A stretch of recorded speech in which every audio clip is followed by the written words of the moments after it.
My father said it the same way he used to say. Close the door. Calm. Casual. Already decided. Your sister owes $250,000. You're going to take care of it. It wasn't a question. It wasn't even really directed at me.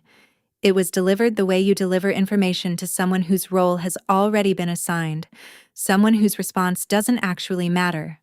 A verdict. Handed down in a room I hadn't been invited into. I was just there to hear it. Before we go any further, take a second to subscribe, but only if this story speaks to you.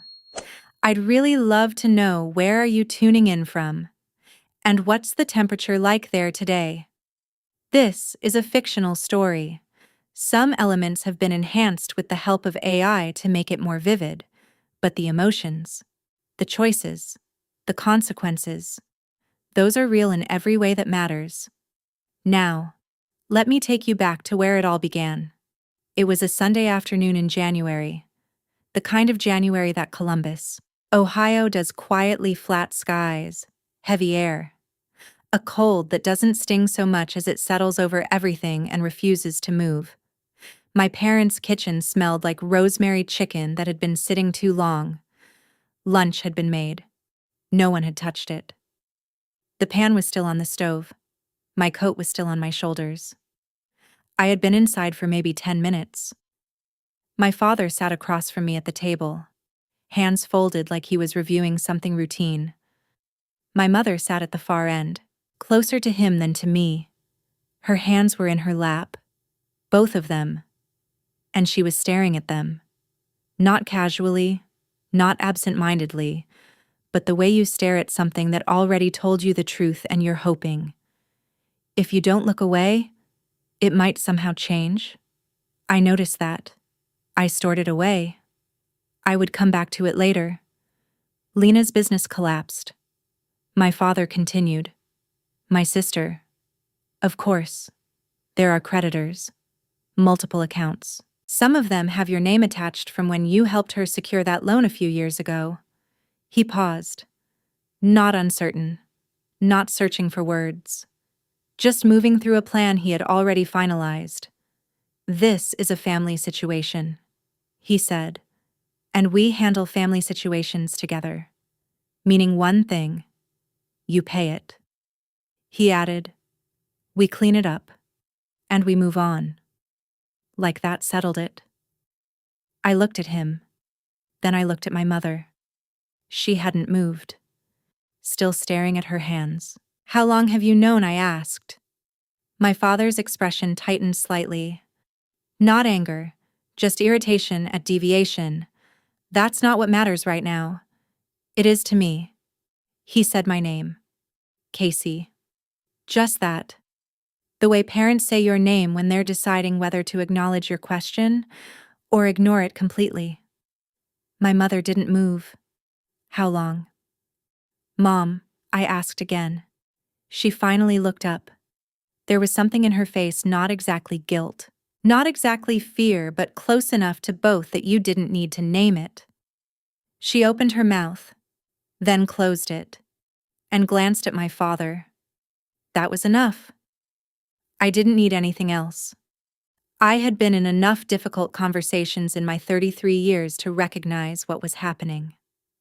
I had sat across from managers explaining failures that couldn't be fixed, from doctors choosing careful words for things I didn't want to hear, from friends finally saying the truth they'd been holding back.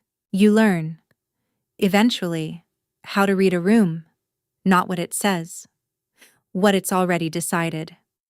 And this room, this wasn't a conversation, this was a conclusion, and I had just been called in to accept it. That room wasn't a place where people talked things through. It was a place where decisions had already been made without me, and I had been invited in simply to hear the outcome. My father looked at me and said, You either take care of this, or you're no longer part of this family. That was it. Clear. Final. Already settled. There are moments in your life when you think you know exactly how you'll react. You imagine the anger, the raised voice, the release of everything you've held in for years. I had imagined that too. I thought I would argue. I thought I would try to make them understand. I thought I would say all the things I had swallowed over time, all at once. I didn't do any of that. I looked at my father, then at my mother. She had already dropped her gaze again, back to her hands, like the answer was somewhere there, and she just needed to keep looking. Then I'm not. I said. It came out calm, quieter than I expected. I stood up, picked up my keys from the table, adjusted my coat, the one I had never taken off, which now felt less like an oversight and more like instinct. I walked out of the kitchen, through the living room, past the wall of framed photos I had grown up with. Lena at 12, smiling too wide for her face. Me at 15, standing slightly to the side. All four of us at a Christmas I couldn't quite place anymore. And then I walked out the front door. I didn't slam it. There was nothing satisfying about that kind of ending. The drive back to my condo took just under 15 minutes. Sunday traffic was light. The sky was still that same dull gray, stretching endlessly in every direction.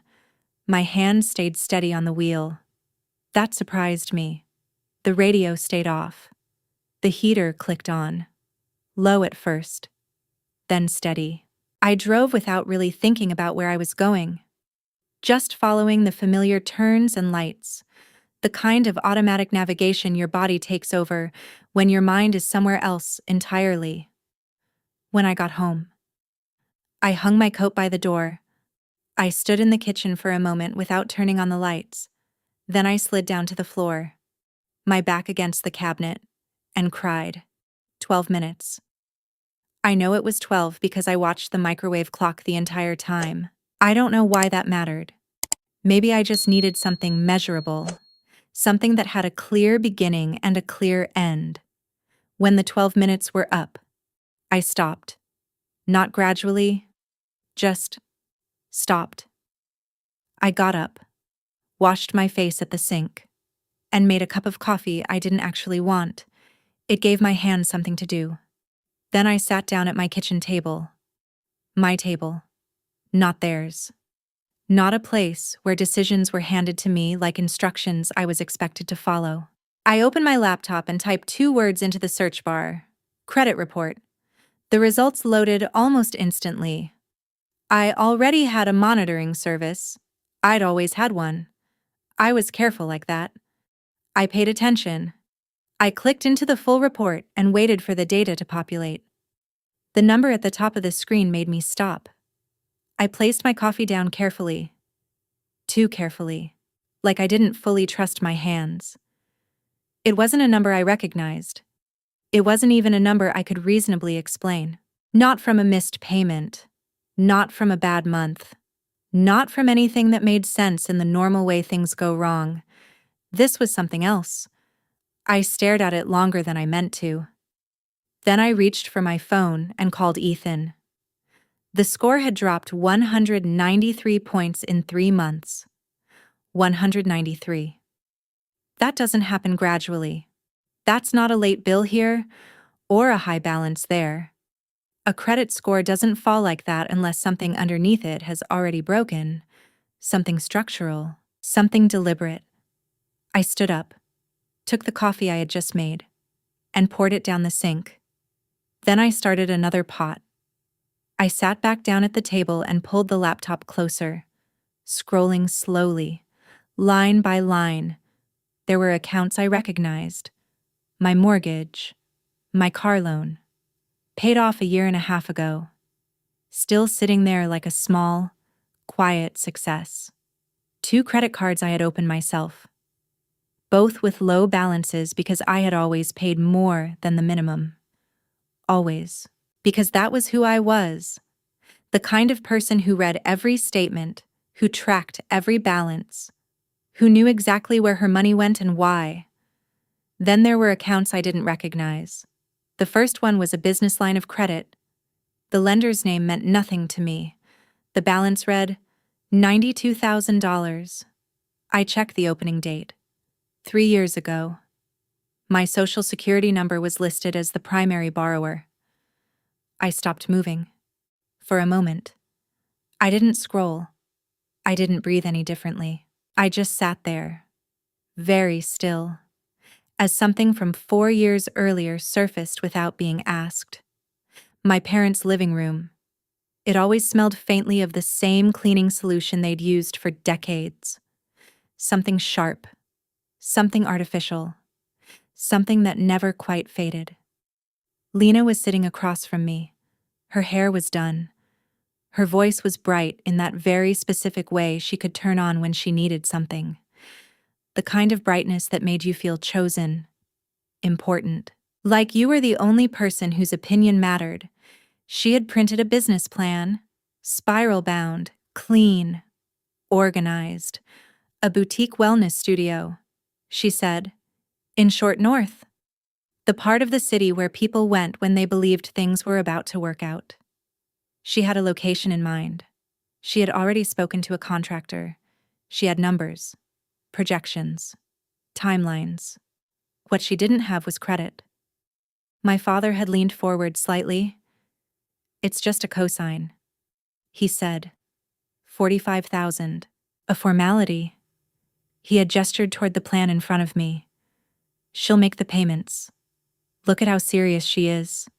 And then, softer, like reassurance layered over certainty, "You won't even feel it.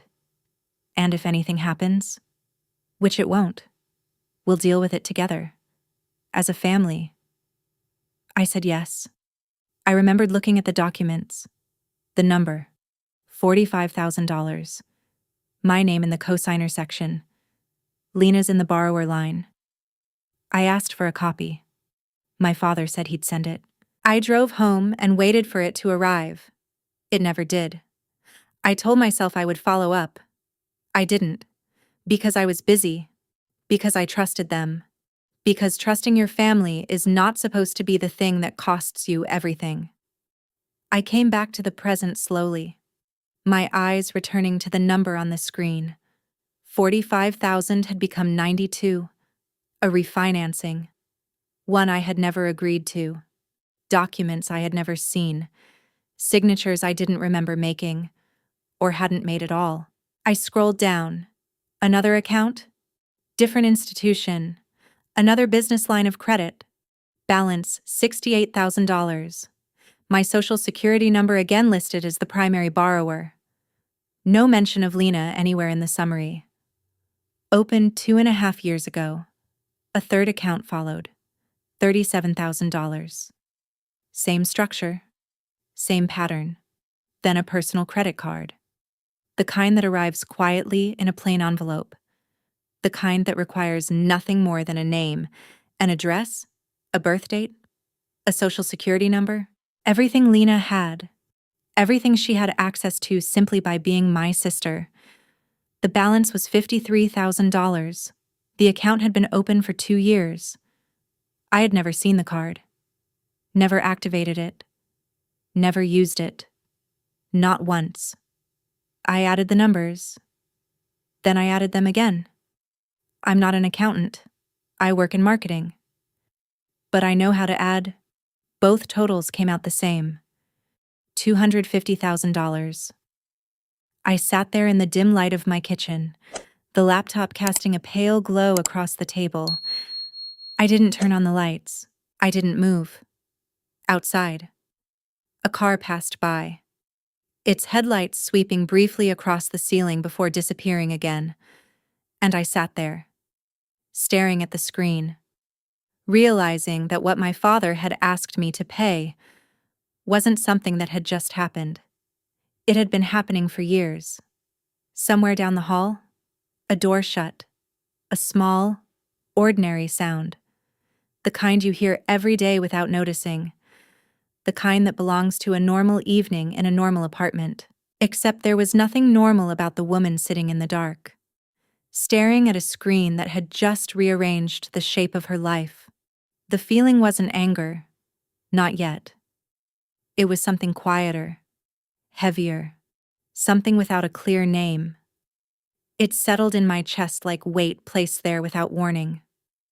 Something you only notice when you try to take a full breath and realize you can't quite get there. I picked up my phone and called Ethan. He answered on the second ring. "I need to tell you something," I said. "Okay. Just that. Just space." It was something he had always been good at. Giving you room without making you ask for it. I told him everything. The kitchen table. My father's voice. Steady and final. My mother's hands. The credit report. The accounts. The numbers. I said it all in one continuous thread. Without stopping.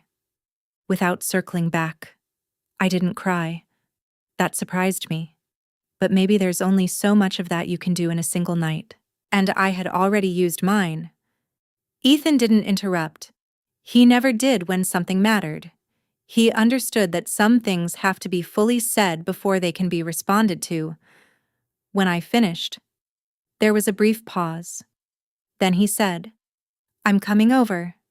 He arrived about 40 minutes later with takeout in a paper bag neither of us had any intention of opening. In those 40 minutes, I had printed everything, all 14 pages of the report, each one feeding into the next, each one confirming what I had already started to understand.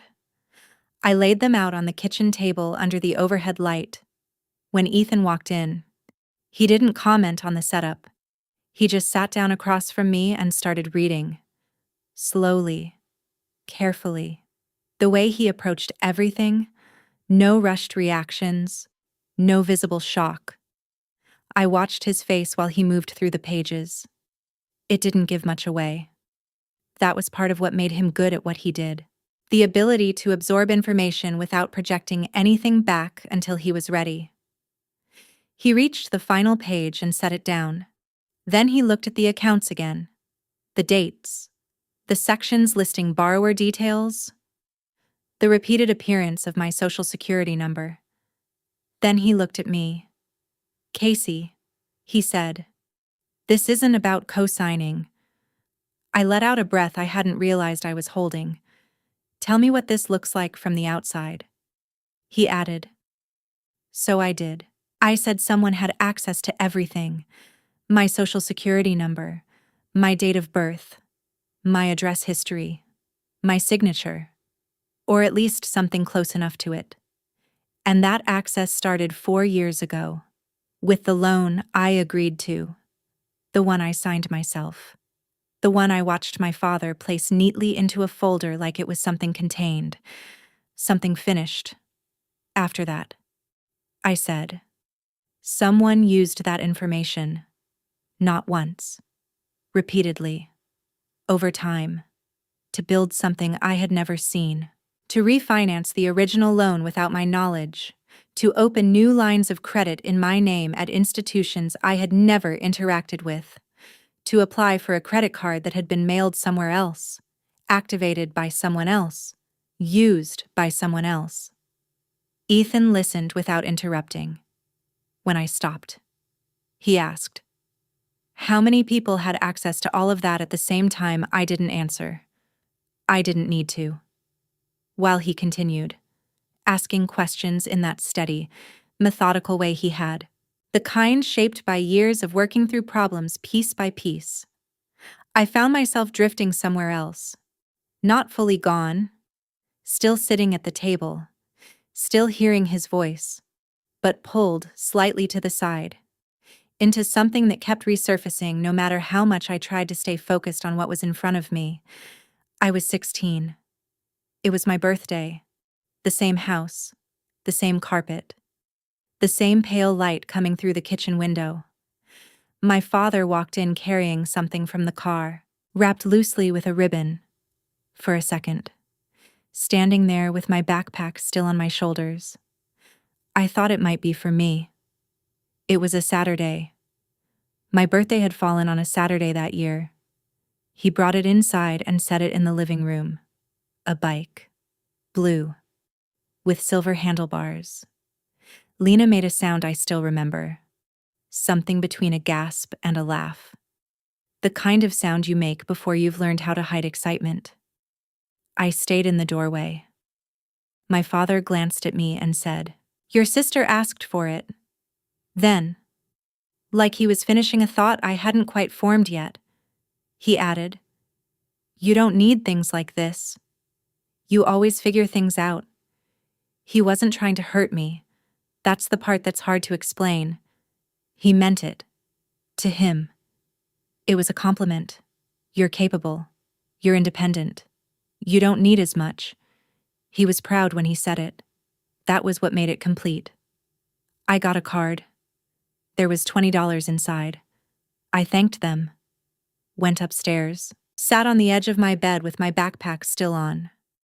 Not because I forgot to take it off, but because something had already settled into place before I knew how to describe it. That being the one who handled things on her own was not the same as being the one people considered. Ethan said my name. Casey. I came back to the kitchen. The table. The pages spread out under the light. "What you're describing," he said, "isn't a mistake." He paused. Not for effect. Just to be precise. It's a series of decisions. Made more than once. Over time. Using your identity. He said it simply. Not to emphasize it. Not to make sure I reacted. Just because it was accurate. I felt it anyway. The way you feel something shift inside a space you've been sitting in for a long time.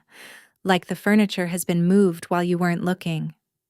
"I know," I said. He stayed until close to midnight. We didn't touch the food he brought. We drank coffee instead. I made 2 full pots. And somewhere, in between, he started helping me organize everything. By date, by institution, by pattern. Because that's what he does. He takes things that don't make sense yet and arranges them until they do. When he left, he hugged me at the door. "Call me tomorrow." He said, "I will." I closed the door behind him and stood there for a moment.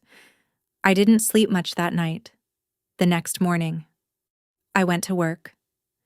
There was a campaign brief due before noon, and I didn't know what else to do with a Tuesday. Sometimes the only way through something is to keep moving through what's already scheduled. Emails, meetings, conversations that have nothing to do with the thing sitting quietly in the back of your mind, waiting for you to return to it. So I showed up. And I worked. Like everything was still the same. I answered emails. I sat through the 9 o'clock marketing meeting and contributed 2 ideas, both of which were received the way good ideas usually are, with nods and quick notes, and someone saying we should circle back on that.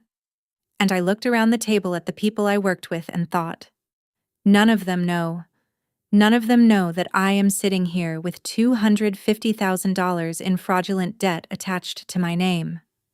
None of them know that my family has already decided the solution is for me to absorb it quietly, to make it go away, to not complicate things. I look the same as I always did. I have always been very good at that. After the meeting, I went down to the parking garage and sat in my car for a moment before starting it. The air inside was cold. I reached into my coat pocket and pulled out the sticky note I had folded the night before. A name. A number. I had written it while Ethan and I were going through the documents, without fully letting myself consider what calling it would mean. I looked at it for a few seconds. Then I dialed. A woman answered. I told her I needed an appointment as soon as possible. She didn't ask many questions. Just checked something on her end and said, "Thursday at 2. I said I would be there. I didn't tell my parents. I didn't respond to Lena, who had sent 3 more messages since Sunday. All of them still unopened. I put my phone in the glove compartment, started the car, and went back upstairs. I finished the campaign brief. On Thursday, I left work early and drove downtown. The attorney's office was on a quiet street lined with buildings that all looked like they had been there longer than anyone remembered. His name was Daniel Harper. The office was on the second floor. There was a window behind his desk that looked out over a parking lot, and the desk itself was covered in papers in a way that suggested he knew exactly where everything was, even if no one else would. I handed him the folder. Green, 14 pages, organized by date the way Ethan had helped me structure it, with key details marked. He went through it without rushing. He didn't interrupt. He didn't speculate. He just read. When he finished, he placed the papers back on the desk and folded his hands. Some of these signatures are not yours, he said. He paused, then repeated it. Not for emphasis, but for clarity. They're forgeries. He let that sit for a moment. Then he added, there is enough here to file a criminal complaint. He looked at me directly. The kind of look that makes sure you understand what comes next matters. But before we discuss next steps, you need to understand something. I waited. Once we file, you don't get to undo it. He said, it moves forward whether you want it to or not. My father had called 3 times on Tuesday. Lena had called 4 times on Wednesday. And when I didn't answer, she sent a message. I know you're upset. Please call me back.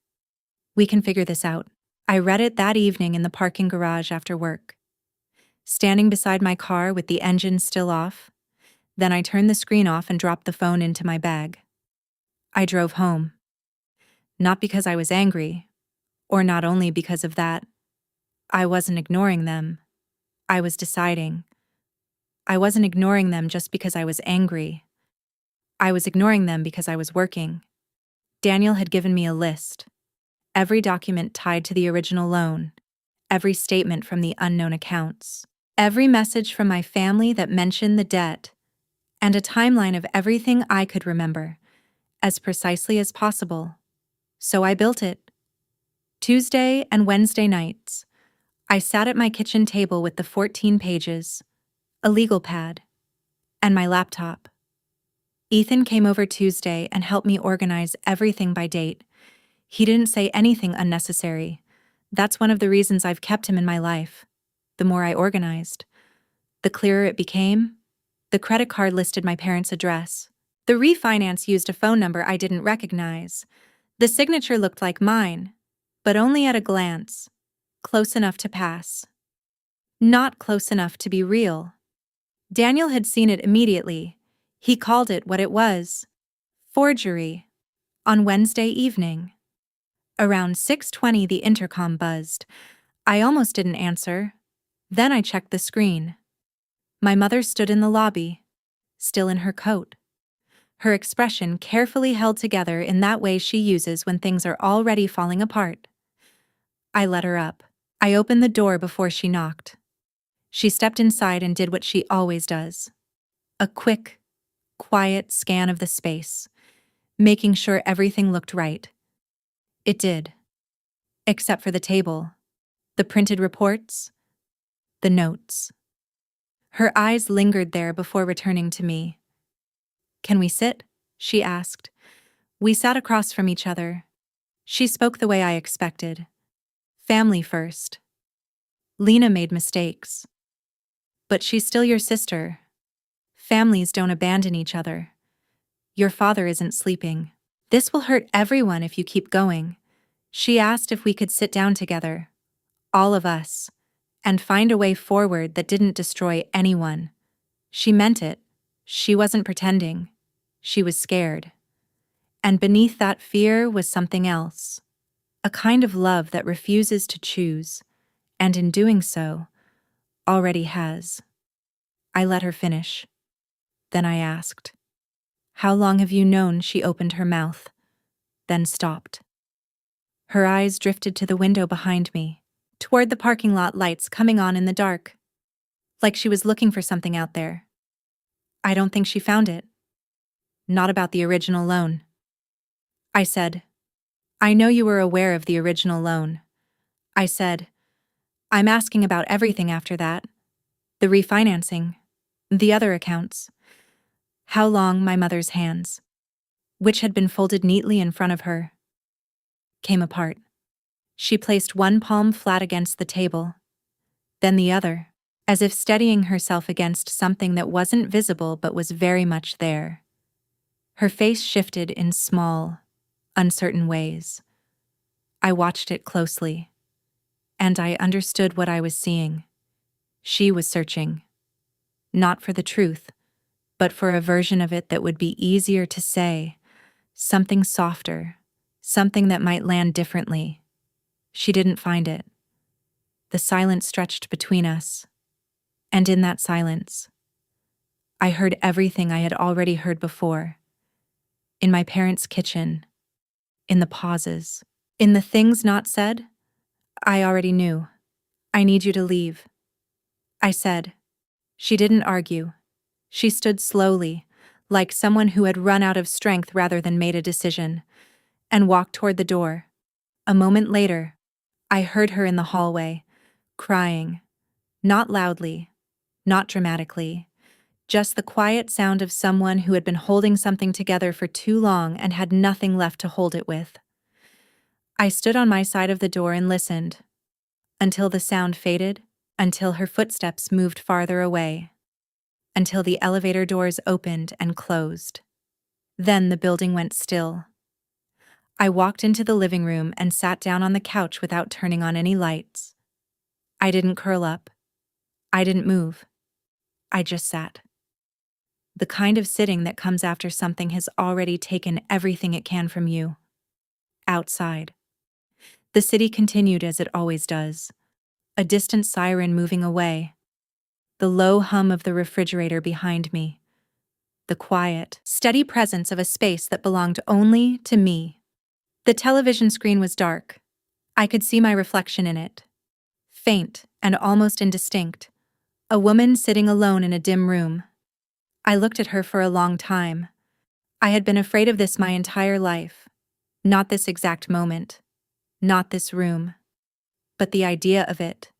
Being alone, no family nearby, no one else's expectations to manage, no one else's needs to anticipate.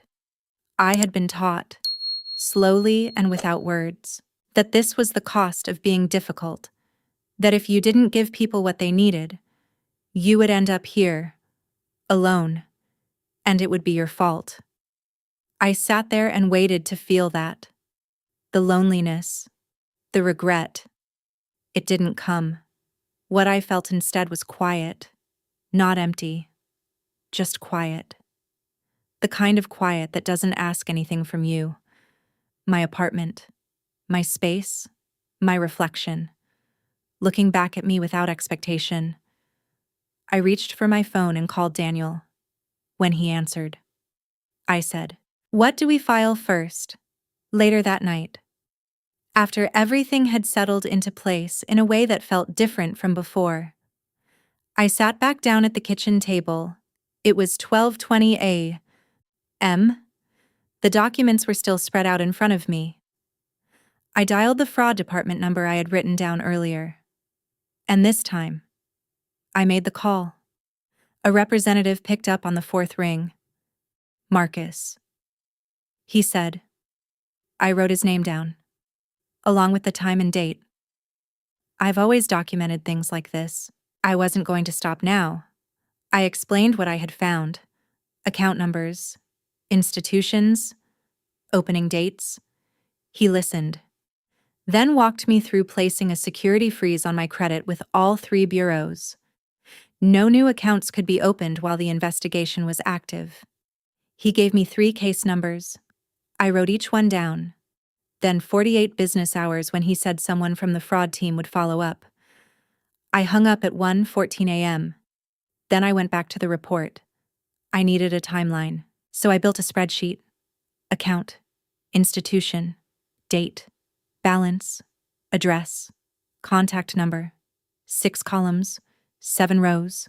It told the story more clearly than the documents had.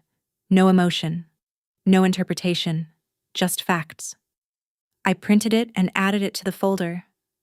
I slept a few hours, woke up early, reviewed everything again at Daniel's office. I handed over the full file. He went through it quietly. That afternoon, He filed a complaint with the Columbus Police Department and sent certified notices to each creditor, freezing collection activity. I added copies to the folder.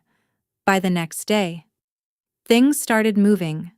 One of the creditors had my parents' address on file. When they tried to verify the account, that's where the call went. My father answered. Daniel told me at 4:30. It was the first time I knew they had been pulled into it directly, within 3 hours. My father called me 12 times.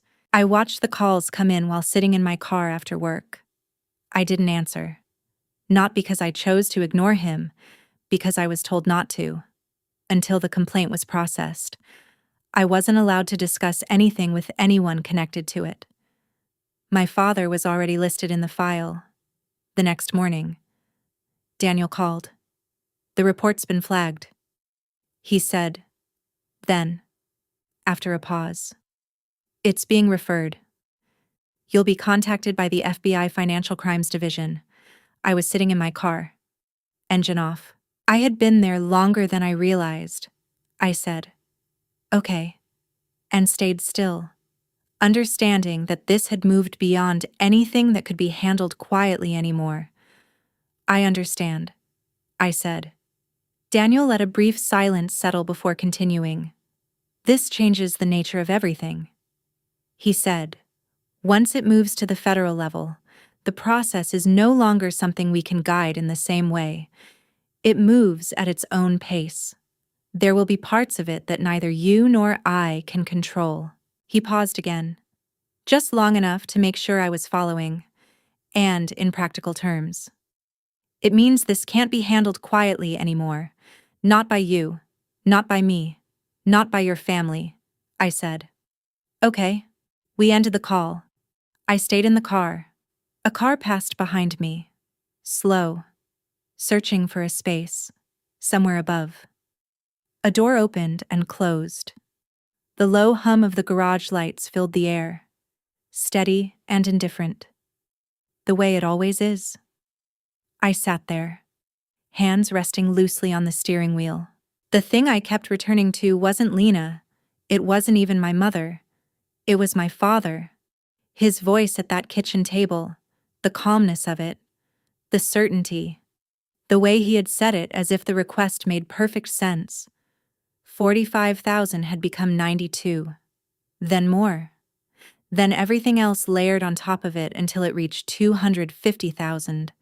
And somewhere in those years, through refinanced loans and new accounts and signatures that weren't mine, and numbers tied to documents I had never seen, he had decided that the solution was to call me over on a Sunday afternoon and tell me to fix it. That I would fix it. And my mother had sat there with her hands in her lap and said nothing.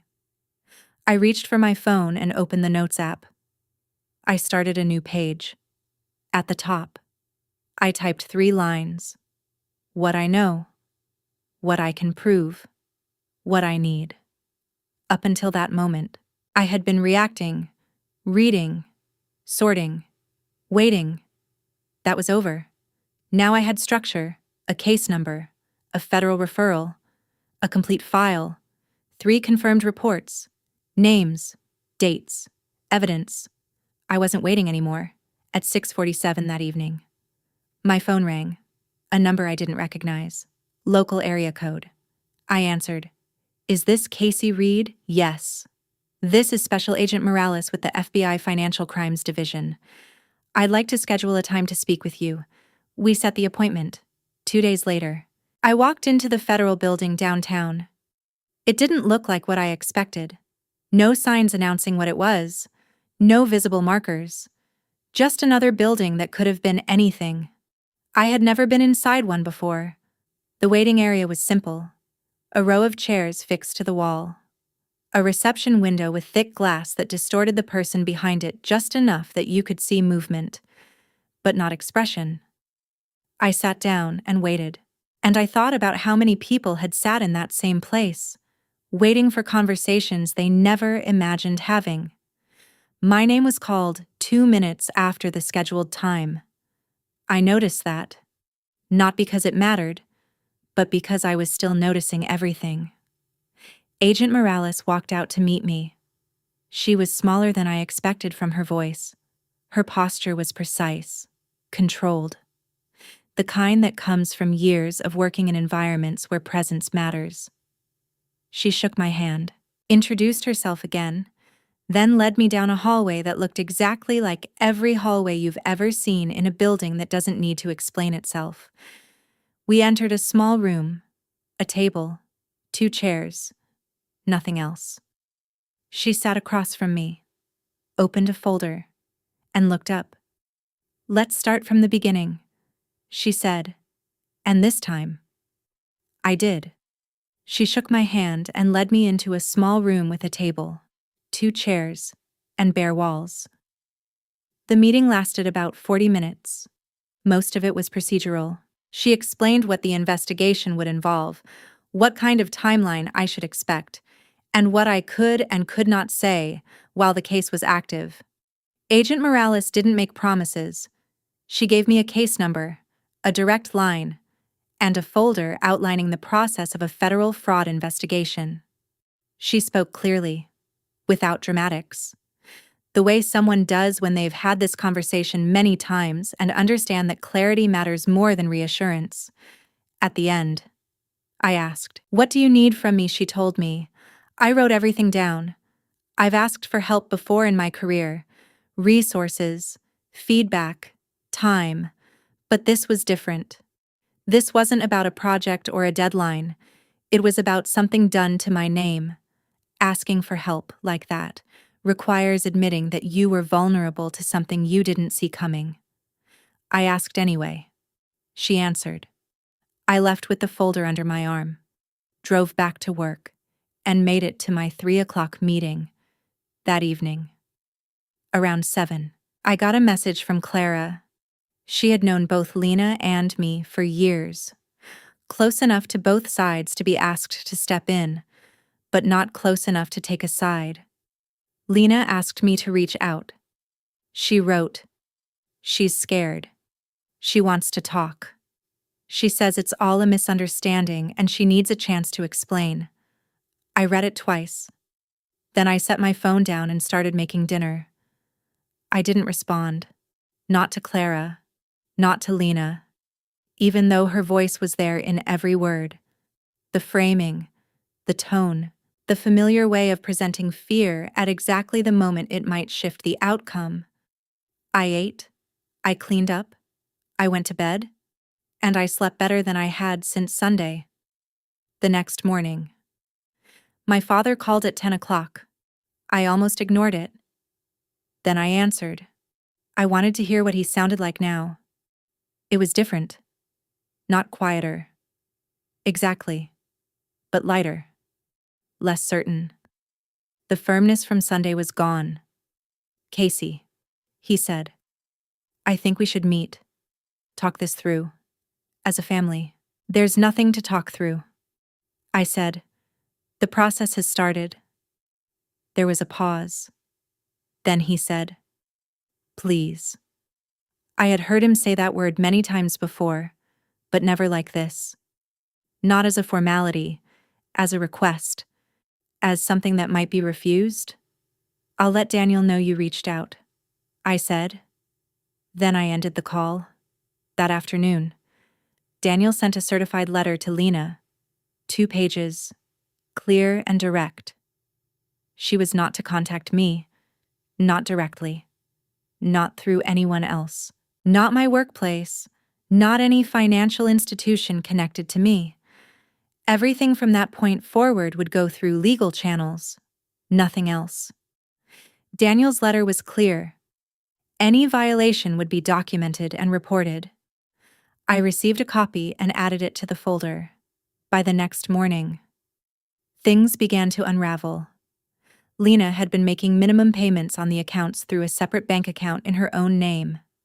That detail came from the creditor records Daniel had reviewed.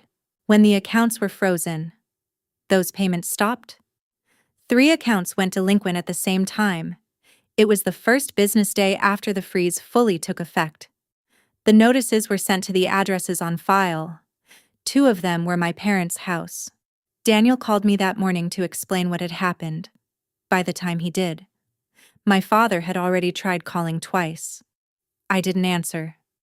Instead, I called Ethan. He picked up in what sounded like a crowded restaurant. Voices in the background. The clink of dishes. "How are you doing?" "Actually," he asked. It was the "actually" that mattered, not the polite version. The real one. I paused. Thinking about it. "I'm okay." I said, "I think I'm okay." "Yeah." He said, "Yeah." There was a brief silence. "Good," he said. We talked for a few more minutes about nothing important. Work. Something he had been watching. When we hung up, I stayed in the car for a moment, holding on to that word. Good. Simple. Uncomplicated. Then I went back inside. That afternoon, I was finishing a media plan when my phone buzzed. A notification from the front desk. Visitors in the lobby. I called down. 5 people. The attendant said, an older couple, a younger woman who's been crying, a man with her, and another older woman. I knew who they were before he finished. "Send them up," I said. I opened the door before they knocked. They stood in the hallway exactly as I expected. Lena at the front, eyes red. Evan just behind her, handed her back. My father to one side. My mother slightly behind him. My aunt at the edge, uncertain. 5 people who had never been here before. 5 people who had come anyway. I didn't step aside immediately. No one moved. We stood there, facing each other across the threshold. Then I stepped back. They came in. Lena started talking before the door fully closed. "Misunderstanding," she said. "A mistake. I didn't mean for this to happen." She kept talking, saying she thought she could fix it, that the business would recover, that there was still time, that it only looked bad from the outside and, if I just listened, I would understand what really happened. I let her speak. My aunt stepped in when Lena paused, suggesting we sit down together, work through it as a family, find a solution that didn't destroy anyone. My father followed. His voice was different now. Softer. Careful. "Whatever you need. Casey. We'll make it right. All of us. Just tell us what you need." My mother said nothing. I waited. Lena filled every silence she could reach. My aunt tried to keep the moment open, like something could still be negotiated. My father had more to say, but I let it all run out. When the room finally quieted, I spoke. "I need you to hear this clearly." No one had sat down. I hadn't offered. 3 days ago. This case was referred to the FBI. I've already met with an agent. I've already submitted everything. There's a federal case number. This isn't something I control anymore. Lena made a small sound. I continued. "This isn't a family discussion. It doesn't work like that anymore. I can't call and undo it. That's not how federal investigations work." I paused. Too late isn't a threat. It's just what it is. What followed didn't happen all at once. It came apart in pieces. Lena sat down on the hallway floor. Not suddenly. Just giving way. Evan dropped beside her, one hand steady on her back as she cried. The kind of sound that comes after running out of options. My father leaned against the wall, then slowly slid down until he was sitting too, his face in his hands. I had never seen him like that. My aunt said something. I don't remember what. Then my mother spoke. She was still standing. Her hands moved slightly, unsure. "I should have told you," she said. She told me she had known about the refinancing. For 2 years, she had convinced herself it wasn't serious, that Lena would fix it, that it would resolve. "I'm sorry." I believed her. That mattered. But it didn't change anything. "I know," I said. Then. You all need to leave. No one argued. That was what surprised me. With everything laid out, there was nothing left to argue against. My aunt helped Lena up. Evan stayed close to her. My father stood slowly. My mother looked at me once, then away. They walked out. I closed the door. And this time, I didn't cry. I sat there for a while after the door closed, my back against it, breathing slowly. The quiet felt the same as it had all week. It was mine. Completely mine. No one else's expectations. No one else's needs. Just the steady rhythm of my own breathing in a space that no longer belonged to anyone but me. Eventually, I stood up. 6 months later, I can tell you how it ended. Or, more accurately, how it has ended so far. Because things like this don't really end. They just reach a point where they stop being the center of everything. Lena pleaded guilty to 2 federal fraud charges. There had been more, initially. But the case was reduced through a plea agreement. Daniel had explained that would likely happen. It wasn't a loss. It was the system working the way it does, narrowing something complex into something it can process. The accounts were removed from my name over the next 4 months. It took more work than I expected. Letters, affidavits, certified mail, documents sent to multiple institutions, forms that had to be notarized and submitted more than once, follow-ups that required precision and patience. Daniel handled most of it, methodical, steady. When it was finally done, my credit score was higher than it had been before any of this started. I remember looking at that number and thinking how strange it was that something so damaging could end with a number that suggested improvement. My parents still live in the same house, same street, same routines. I speak to them sometimes. Not often, not deeply, not with the kind of ease I used to think might come if I just kept showing up and doing everything right. That ease never came. I stopped expecting it. What we have now is smaller, more limited, but also more honest. And I find, when I look at it clearly, that I prefer it to what we had before. Lena and I haven't spoken. I don't know if we will. I don't force an answer to that. Some things belong to a future version of yourself, not something you solve before it's ready. Ethan still meets me for brunch on the first Saturday of every month. Same place, same table. He still argues about small things like the bill, the way people do when they care about details. He hasn't changed. And there's something grounding in that. It's January again. The light coming through my kitchen window is pale and steady, the kind that doesn't soften anything but shows everything exactly as it is. I sit at my table with a cup of coffee. There's nowhere I need to be. No one I need to anticipate. No one else's mood shaping the room. Just me. Someone asked me recently if I was angry. They knew what happened. But only the outline. They were trying to understand how something like this doesn't leave you defined by it. I thought about the question before answering. Then I said I wasn't angry. I was free. They didn't understand the difference. I didn't try to explain it. Because some things don't translate well into words. You can describe them, but that's not the same as experiencing them. If I had tried, I might have said this. Anger keeps you tied to what hurt you. It keeps it at the center. Freedom is different. It's not about forgetting. It's about no longer letting it be the loudest thing in your life. I know what happened.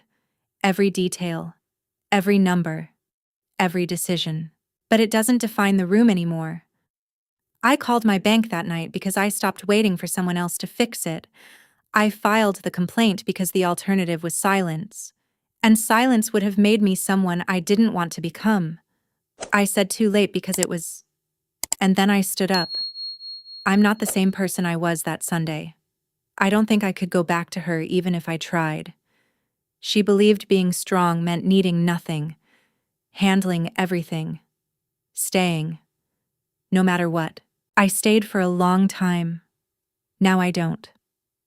The coffee is still warm. Outside. The city moves the way it always does. And for the first time in a long time, I stay exactly where I am. Have you ever been in a situation where doing the right thing meant standing alone if any part of this story feels familiar? You don't have to say everything, but maybe share a small piece of your experience.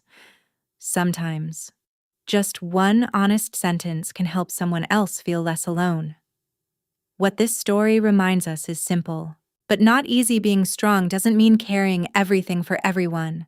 Love should never require you to lose yourself. And protecting your own life, your name, your future that is not selfish, that is courage. There is quiet strength in choosing truth over comfort, even when it costs you something. And there is real freedom in no longer living just to meet other people's expectations. If you're here, listening, thinking, reflecting, you are already someone who brings value to this community. Your voice, your story, your perspective matter more than you think. If this story stayed with you, you can subscribe to the channel so we can keep sharing journeys like this together. Feel free to like, comment, or share it with someone who might need it today. Take care of yourself, and I'll see you in the next story.